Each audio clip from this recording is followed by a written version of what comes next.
What's up, guys? Welcome back to the channel. As you can tell by the title of the video, today we're going to be installing the stage 2 clutch in my car. I'm not sure if this relates to it, but I have been having clutch problems. You know, I do hear the rattle that everybody complains about, and the clutch pedal just feels really weird. Maybe it's the clutch pedal and not the clutch itself, but I'll look more into it after I change this. I'm going to be checking. The clutch do slip at second and third gear. I don't know why. I'm pretty sure it is the clutch at that point, so that's why I just went ahead, instead of buying the OEM one, I bought a stage 2, because one day I'm probably going to be making more power than this. So the first thing we got to do is we got to jack the car up, get the car on jack stands, and then that's when we can get to the bolt and everything. So that's what I'm about to go ahead and do. Just put the car on some jack stands. Alright, so now I got the car sitting on some jack stands. So what I'm gonna do is get under the car. First thing I have to do is start unhooking the Y pipe. I believe that's all I'm gonna have to take off one of these saws, and then get the bolts out from the drive shaft. Well, it's under there, that heat shield, and then start unplugging wires and stuff from the transmission. Take off the starter. Oh yeah, don't forget to take off the negative cable on the battery. Yeah, just disconnect some wires and stuff like that in order to get it out. Just make sure you have all your wires off, and then go inside the car, take off the shifter. I meant the shift knob for the shifter, and then unhook the shifter, the shifting linkage or whatever you want to call it, from the transmission. So that's what I'm about to do first. Use my impact as an advantage to help and get this stuff knocked out. Yep. Okay, now since I got the Y pipe off, what's next to do is to get these drive shaft bolts off.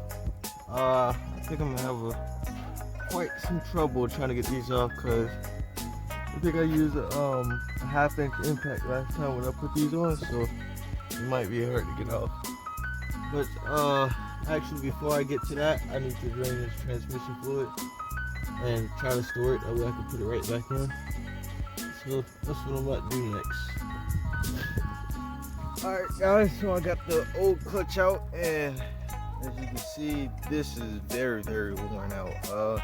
This explains while I was having clutch slippage, like when I get hard on it from like second and third gear, and like my clutch pedal will drop sometimes. That right there is very worn out, and I think it's not it.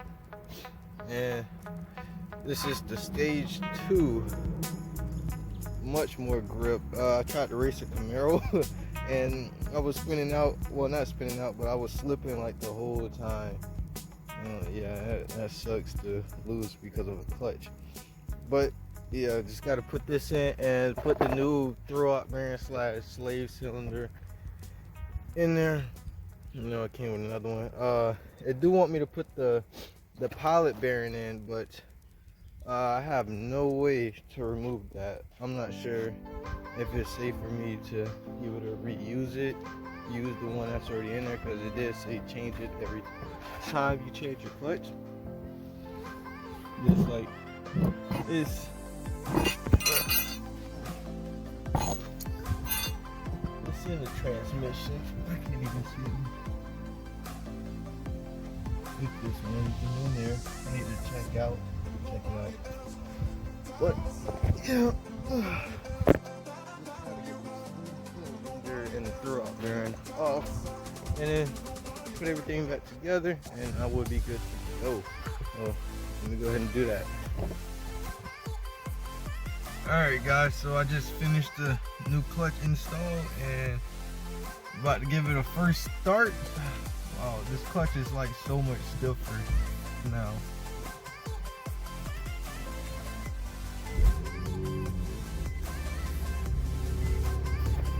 Oh, my trunk is open.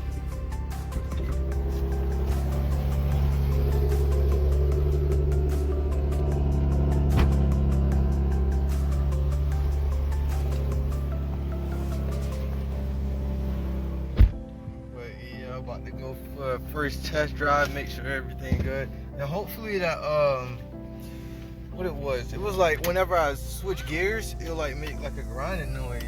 At first I thought it was the engine mounts, but the engine mounts are fine. So I gotta do some things.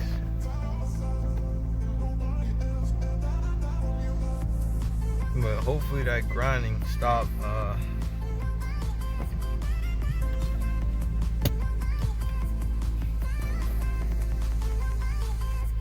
let's see. Just waiting for someone to back up. Wow, so much different now. To reverse.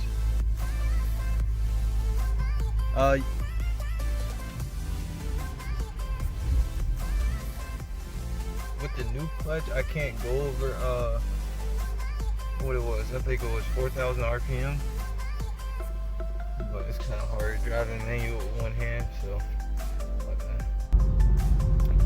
So she is a lot more grabby when taking off from a standstill, and the car kind of shakes whenever I switch gears to not like in a bad way, but when the clutch engages, it's like it's not keeping up with it. But other than that, it's pretty good. You know, I mean, there obviously isn't any problem, but it's pretty good and everything. I'm just hoping I don't stall out with this new clutch, because she is kind of like very grabby. I think I have a problem with my what it is, my differential bushing, because like the car makes a clunking noise whenever I switch gears, and my diff bushing is shot, to be honest. But I didn't look up. I don't think a diff bushing has symptoms of car shaking. I mean, a car making clunking noise. Alright guys, so I just finished up with the clutch. Took it for a test drive and everything checks out. Like, it's way easier to shift now. The only problem is I have like terrible wheel hop. I'm not sure if it's the flywheel or not. Maybe it's the what you call them, the differential bushing. Maybe it's those, because the center one is shot like very bad, but I didn't think wheel hop would be this bad because of it. You know, that is definitely time to replace it. Just I didn't have the time at the moment to replace it, but now I have to replace it. So yeah. But other than that, the clutch is good. You know, it's very grabby and everything. Kind of just how I like it. But I still have to wait 500 miles before I can like truly test it out. But that is it for this video, guys. See you in the next one.